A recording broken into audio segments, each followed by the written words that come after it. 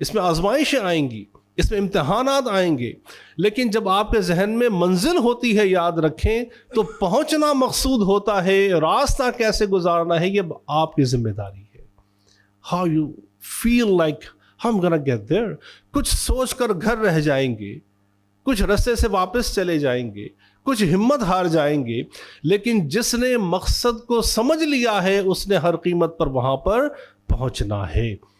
آپ کا as a scholar, as a دانشور، as an intellectual, as a leader, what is your goal?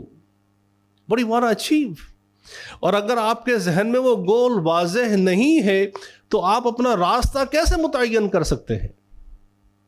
If you are not clear so far in this very moment، جب میں اور آپ گفتگو کر رہے ہیں اس وقت، اگر میں آپ سے یہ سوال کرنا چاہوں کہ آپ نے اپنا گول کیا سیٹ کیا ہے، which direction you are heading to, what is the destination, do you have an answer for that؟ کیا آپ کو معلوم ہے کہ آپ کی منزل کیا ہے؟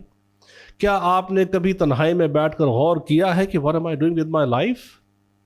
میں نے اپنی زندگی کے 7-8 سال جس مقصد کو دیے ہیں، do I see myself getting there؟ اور اس 7-8 سال کے عرصے میں جب آپ شروع کی تھی آپ نے اپنی اس منزل کا راستہ، اس سے جب آپ یہاں پر پہنچے ہیں، کیا یہ وہی منزل ہے جو آپ نے 8 سال پہلے ڈیسائیڈ کیا تھا، یا اب راستہ مختلف ہے، یا راستہ اور آگے جا چکا ہے، یا منزل اور آگے بڑھ چکی ہے، یا جو چیلنجز مجھے 8 سال پہلے تھے کیا آج بھی وہی چیلنجز ہیں یا چیلنجز تبدیل ہو چکے ہیں؟ یہ مجھے کون بتائے گا؟ یہ مجھے کیسے علم میں آئے گا؟ اب دیکھیں، میں نے چند باتیں رکھی ہیں. I have number of elements I can discuss. I'm just trying to just keep it together. کوشش کر کے مختصر وقت میں انشاءاللہ اپنی بات آپ تک پہنچانے کی کوشش کروں گا. اب اس بات کو سمجھ لیجئے کہ یہ جو پورا راستہ ہے جو آپ طے کرنا چاہتے ہیں، وہ منزل جو آپ حاصل کرنا چاہتے ہیں، وہاں تک پہنچنا، اور جو چیلنجز آپ نے جس جذبہ، ہمت، شوق کے ساتھ یہ راستہ شروع کیا تھا، آج جہاں پر کھڑے ہیں کہ آپ سمجھتے ہیں کہ چیلنجز وہی ہیں یا تبدیل ہو چکے ہیں، حالات بدل چکے ہیں، راستہ بدل چکا ہے، یا اور ہرڈلز ہیں، اور راستے میں رکاوٹیں ہیں، اور نئی چیزیں پیدا ہو گئی ہیں. Do you see yourself ready to combat that? کیا آپ سمجھتے ہیں کہ آپ تیار ہیں اس کے لیے؟ یہ باتیں ایک عام آدمی سے پوچھے جانے والی نہیں ہیں. یہ باتیں میں آپ سے اس لیے شیئر کر رہا ہوں کہ you think you have been given a responsibility to lead a nation, to lead a generation. People listening you are depending what you are going to deliver them. جو آپ نے سیکھا ہے، حاصل کیا ہے، آبزرو کیا ہے، انڈرسٹینڈ کیا ہے، کمپریہینڈ کیا ہے، آپ سے لوگ امید کرتے ہیں کہ آپ ان تک اس امانت کو پہنچائیں گے. آپ کے کانوں پر بہت بڑی ذمہ داری ہے. آپ کی شخصیت اپنی ذات میں آپ واحد ہیں. جب آپ اس ممبر پر بیٹھتے ہیں تو آپ ایک کانگریگیشن ہیں، آپ ایک اجتماع ہیں، آپ ایک سوچ فکر کے حامل ہیں جو ایک نسل کو متاثر کرنا چاہتا ہے. Do you see yourself sitting on that منصب؟ Do you feel that authority؟ اگر آپ اس منصب کو ابھی تک محسوس نہیں کر رہے، اگر اس اتھارٹی کو محسوس نہیں کر رہے، تو سوال یہ ہے کہ یہ راستہ جو آپ نے کافی سالوں پہلے منتخب کیا تھا، وہ منزل جو آپ نے کافی سالوں پہلے اپنے لیے منتخب کی تھی، ابھی تک شاید وہ منزل حاصل نہیں ہو سکی. And that is the point. This is what I discussed, Dr. Sahib, when he came to Canada, mashallah, a few months back. We had almost 3-4 hours long sitting there, and we discussed that. We need to bring the point to the concentration, intention, interaction, communication with all the audience of yours, the scholars of yours, so they may understand the point. کہ جب تک آپ اس بات پر غور فکر اپنی ذات سے شروع نہیں کریں گے، جب تک آپ اپنے چیلنجز کو ایڈریس نہیں کریں گے، جس جنریشن کو آپ ایڈریس کرنا چاہتے ہیں. اب دیکھیں، میری اور آپ کی توجہ کا اس وقت حامل کون ہے؟ ظاہر ہے کہ 60, 70, 80 سال کی جو ہستیاں ہیں، جو بزرگ ہیں، they are not your concerns anymore. You are not addressing them anymore. Even they are not interested to listen to you anymore. You are looking at a generation younger than yours.